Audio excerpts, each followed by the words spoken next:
Hey everybody, welcome to the course. My name is Jon Merritt and I'll be your tutor on this Tech House tutorial. So it's recommended that you already have completed at least our beginner course, or that you already know your way around Cubase, just because we are going to get quite advanced in this course with some advanced sort of sound design, mixing and other skills which are going to at least require that you've used Cubase in some way before. Just a quick note for Elements users, you will be able to follow along as well, but you'll want to install what's called the TAL filter and the Tyrell N6 synthesizer, as you don't have sidechaining in Cubase Elements and you don't have Retrolog. The videos on how to get them, install them and use them are in the work files in the extra videos folder, or if you're watching this on YouTube, the links are in the description. Now, enough jabbering, let's have a quick listen to the track that we're making so you can get an idea of what we're aiming for, and let's get on with it.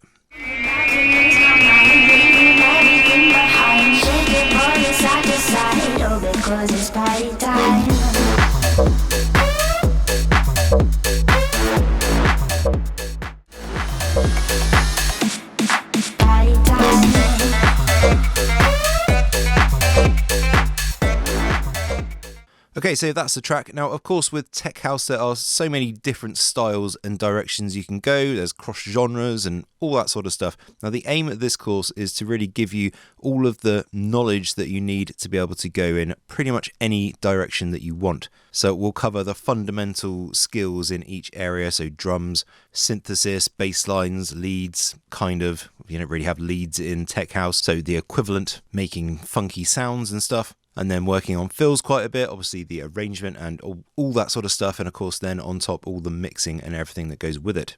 So in my case, what I've done first is I've taken the tutorial zip, put it on my desktop. You don't have to, you can put it wherever you want on your computer, but just remember where it is, because you're going to need to access the work files, which contain the audio samples that you're going to need to make this track. So again, I put mine on my desktop just so it's easy for me to access, but put yours wherever you like.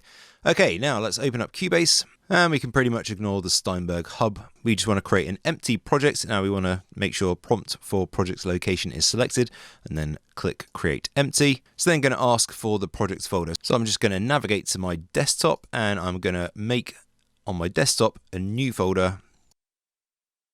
And I'm just going to call this Party Time, which is the name of the track.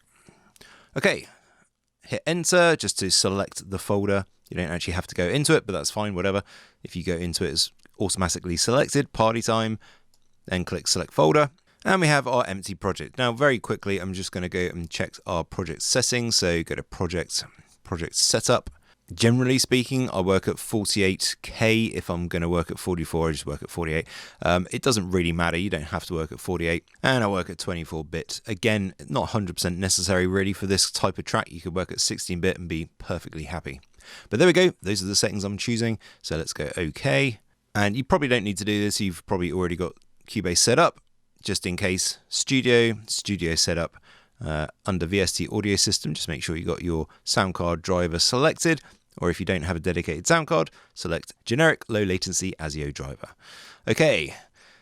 So as I mentioned, I would hope that everybody sort of understands the interface of Cubase, as in, you know, you've got all the zones around the outside of the project window, and you can show and hide all of those zones by clicking the show hide zone buttons. And just in case you are a super new beginner and you really don't know what all the zones are and everything, then we have made a completely free course for absolute beginners. So just type into Google or whatever search engine you're using, Born to Produce YouTube, go here.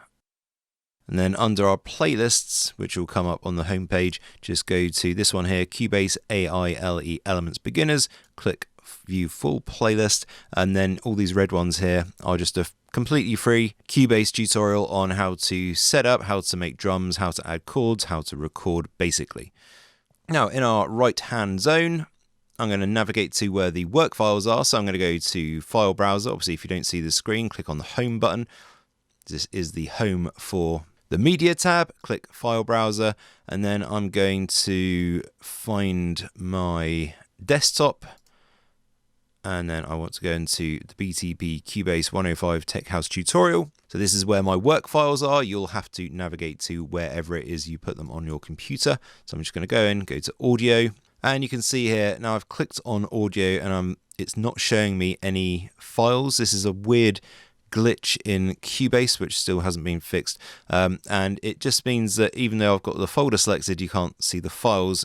And the reason for this is just some strange little bug. So as you'll see with my mouse, I'm going to bring it down to the bottom, and you'll see when it changes to the sort of double arrow cursor, and I'll just click once, and then the file window appears. Okay, so just a little strange one for you if you're having that problem as well. And there we go, our tech house kick. So nice tech house kick, great. Let's just right click it and go create sampler track. So there, Cubase has added it to the project and created a sampler track. So let's just draw in a little bit of MIDI. So hold Alt or Option to change your standard selection tool to a draw tool. And we're just going to draw in 1 bar of MIDI. I'm just going to zoom it in. I hold Control on my keyboard and then use the mouse wheel. This is like the most sort of precise way of zooming in. And I'm just going to hide the right hand zone for now because we don't need it. So obviously this is a block of MIDI, but it's just a blank bit of MIDI, nothing going on. So to edit it, I want to double click it to bring up the MIDI editor window. Now, if you have the MIDI editor opening up in the lower zone, like down here, then you can either just click open in a separate window to open up the full MIDI window, or you can change the behavior of that permanently by going to Edit, Preferences, going to Editors, and then this drop down menu here, you've got 2 options. You can either have it opening up in the lower zone or opening up in a separate window. I personally prefer having it open up in a separate window. It means you've got much more space to maneuver around. It's not so finicky using it in the lower zone. That's up to you, of course, but that is where you change the behavior of it. Okay, so let's go into it. And again, I'm just zooming in and out using the Control or Command key if you're on a Mac, and then using my mouse wheel. And C3 is the natural pitch of the kick. So I'm just going to draw in 4 kicks. So again, you just hold Alt or Option on your keyboard, and then you can draw in your kick. Now, you might notice that my grid is slightly off at the moment. That's because I've got a swing on there. Now, I'm going to just get rid of that for a second because we're going to get into that in a minute and show you how to actually add swing to your track. So I'm just going to change the quantize back to 1/16. So that's a bit more normal. Okay, there we go. I'm just going to close my MIDI editor window. Now, normally at the start of my project, I add a kick drum, even if it's just so that I can then lay down a melody on top or make a drum beat or a bass line or whatever. The benefit of adding the kick first to your track is that you can then just turn it down, and then everything else that you add to your track, you basically balance, volume balance off the kick. So instead of turning the kick up to meet whatever you put into the project, you turn everything else down to meet the volume of the kick. So you don't really ever have to worry about gain staging in the project, and gain staging is simply the process of making sure that the volume of your track never sort of goes beyond the normal bounds of volume. So it's not like pushing the channel limits, and it's not too quiet either. So basically the short version is put your kick in, turn it down to about -10 is absolutely ample. And then when you bring things into your project, just use that to match the volume, and then you don't ever have to worry about it again. Just a very quick note, if you've literally just loaded up Cubase and you've got a melody in your head and you want to get it down, instead of going through the process of finding a kick and putting it into the project, you can, of course, just hit the metronome button just to turn that on. Now, in Cubase Elements and Artist, all you've got to do is literally press the metronome button. In Cubase Pro, if you've got the control room active, then you also need to activate the metronome here as well in the control room tab. Otherwise, it won't activate. If you haven't got the control room active, then you can just press the normal metronome button down here once. Okay, just so you know. All right, for everyone else, it's easy. I don't want my metronome on, so I'm going to turn it off. Okay, so we've got a nice 4x4 beat. I'm just going to loop this section because we're going to add some more drums to it. So you probably already know, but you can just hit P on your keyboard and it will automatically set the loop region around whatever you've got there. So obviously it needs to start on a bar line and end on a bar line. Otherwise it will be, weird and all over the place. And then when you loop it, it's going to sound janky. Or you can hold Control or Command on your keyboard and change the little cursor to a hand tool in the timeline and then click to set the left hand locator. And for the right hand locator, it's Alt or Option. Okay, or of course you can just drag the points. Then activate the loop. Now I'm using a separate transport panel. I like to have one up here at the top and one down the bottom, just for ease of mouse movement, being lazy with your mouse. So to get the floating transport panel to show, it's just F2 on your keyboard, or you can show it by going to transport and then transport panel. Just a quick one as well, I didn't mention before, but you do want to have this on adapt to zoom. So if you found that everything snapped to the bar lines, for example, then that's why, because you only had bar selected. So go adapt to zoom and you'll never have a problem again. Okay, so let's add a clap to this. So let's go to our right hand zone, go back to our media tab, and we're already in our work files. So let's just go up and find our clap, Tech House clap. There we go. Right click, create sampler track. Just going to hide my right and lower zones, and all I'm going to do is actually copy the MIDI down for this from the kick. I'm going to preemptively turn down my snare, or my clap, sorry, as well, just so it doesn't blow our eardrums. And then I'm going to go into the MIDI and I'm going to delete the first and third beat, so we've got a typical clap pattern. Still a bit loud, so I'm just going to carry on turning that down. Okay, cool. Definitely a nice clap. Then we're going to add our hat sound. So one thing you can do actually is you could just sort of duplicate. In fact, I'll duplicate the kick for now. So I'm going to duplicate that. And we can see, obviously, it's duplicated the kick track and it's also duplicated the MIDI. So I'm going to go now to my right-hand zone, find my hat. So I'm going to find this one, BTP HT1 Open Hat 08. That's from our House Tools 1 sample pack, by the way. And all I'm going to do, as long as we've got this track highlighted that we just duplicated, and we've got our sampler control window showing, so just click on the sampler control tab if it's not, and then we can just drag our hat and replace the existing sample, which was the kick. So now we've got our hat playing. Now obviously it's playing at the wrong time, so I'm just going to double click it and highlight all of that and drag these so they're on the offbeat of each beat. And then we got our typical pattern. Just a bit loud, so let's turn it down. Okay, so sounding nice and tech housey so far. Pretty typical, but I definitely want to sort of funk this up a little bit. It's not enough just having a really sort of plain kick, hat and a clap. I'm also just going to change these because they're all a bit like big, so I'm just going to use this little drop down arrow here and go zoom track to 2 rows. There we go, just neatens everything up so we can see what we're working on. Also, I do need to rename this quickly, so I'm just going to double click that because this is now an open hat. So just rename that and then hold Shift and Enter, and it's renamed the part as well. And of course this is named incorrectly as well, so I'm just going to double click. I actually just want to call it Tech House Clap, so I'm just going to hold Shift and Enter just so it renames the MIDI chunk as well. Okay, and just so you know, when you are making sampler tracks or any other type of track, if they all start and they're grey coloured, you can easily change the color just by highlighting the channel that you're on, making sure nothing is selected in the project window, and then go to the color palette and you can just choose whatever color you want, or you can come over here, hold Alt or Option and just click the colored area and then just select whatever color you want from there as well. But you'll notice, of course, that mine, when they come into the project, are colored automatically. That's because I've got them set up. So in the Edit menu, go to Preferences, and then under User Interface, go to Track Type Default Colors, and you'll see there that you can just choose the color that you want for your particular type of track. Now the sampler is yellow, that's why whenever I make a sampler track, they all come in yellow. When I make an instrument, it's going to be bright pink, and when I make an effect track, it's going to be orange, etc., etc.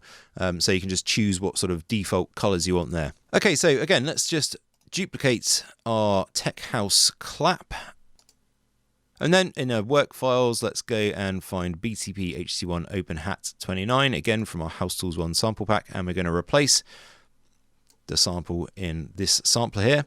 Rename this, so we got Tech House Actually, let's just call it closed hat, shift and enter, and I'll just move it up so it's next to our hat. In fact, let's just put our clap next to our kick as well, just for the sake of being super tidy. And then with our closed hats, let's just go into that, and we're going to modify this and make a sort of funkier pattern. So what I'm actually going to do is zoom out a little bit. I'm going to select all of this and hit Control D. So we've got 4 bars of the same beat, and just going to set my loop region over that as well. Also going to hide my lower zone and right hand zone to give us a bit more space to work in. And again, I'm just zooming in and out, holding Control or Command and using my mouse wheel. But of course, you've got loads of other options for zooming in and out. You can use a mouse wheel over this area here as well, the zoom fader, or you can click the little plus buttons, minus buttons, or you can click in the timeline and just drag up and down to zoom in and out as well. Okay, so with all this here, I'm going to select my closed hat. All of them, I want to glue them together. So I'm just selecting them all. Going to right click, go to the glue tool, which is also number 4 on your keyboard, and I'm just going to click them to join them all together. Then I'm just going to right click once, and it just resets my tool back to my normal selection tool. Okay, so let's go into this and program in a bit of a funkier pattern. So let's just delete most of the notes there, just leave one. And what I'm going to do here is use basically like 16th notes. So something like this, for example, gets that kind of like funky feel to it. So I don't want to go like too crazy, but let's just carry on. So on each bar, let's have one there. And then maybe one at the end there, just to sort of carry on, make that a little bit funkier.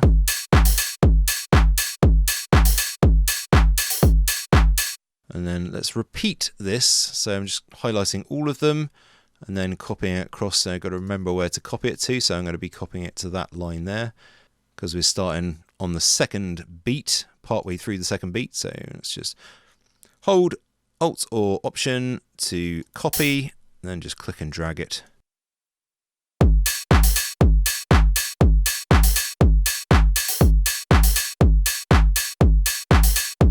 And then let's just mix up our last one just to give it a bit of a different pattern so it's a little bit more interesting.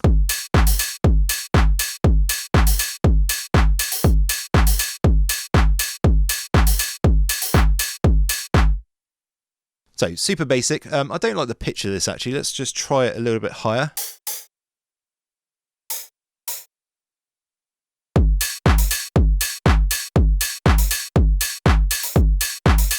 Quite like that, that's not bad. But one other thing though is that on the 16th notes it sounds a little bit robotic. So what we're going to do is add a bit of swing. So as I mentioned earlier, we had the swing selected. I'm going to show you how to do that. So let's just zoom in a little bit so we can see what zoom is going to do. Now over here in the left hand zone, and just in case you can't see that, obviously you can show or hide that left hand zone. So we're going to go to the quantize panel. And then we got swing function here. So if you just click the 0 and then drag up, you can see our grid lines, or the 16th grid lines, moving around. So you can go right up to 100% swing. Now we want somewhere around about let's go for about 34%. So you can see there the grid line is now shifted and our bit of MIDI no longer sort of fits on the grid line. So that's no problem. Let's just zoom out a little bit. We can hit Control A to select all of our MIDI parts, and then to get them to snap to this new sort of grid line spacing, all we got to do is hit Q on the keyboard, and that quantizes everything. You can also come over to the quantize panel and hit Apply Quantize. I'll do the same thing. And there we go, we've got a slightly funkier beat. Let's have a listen.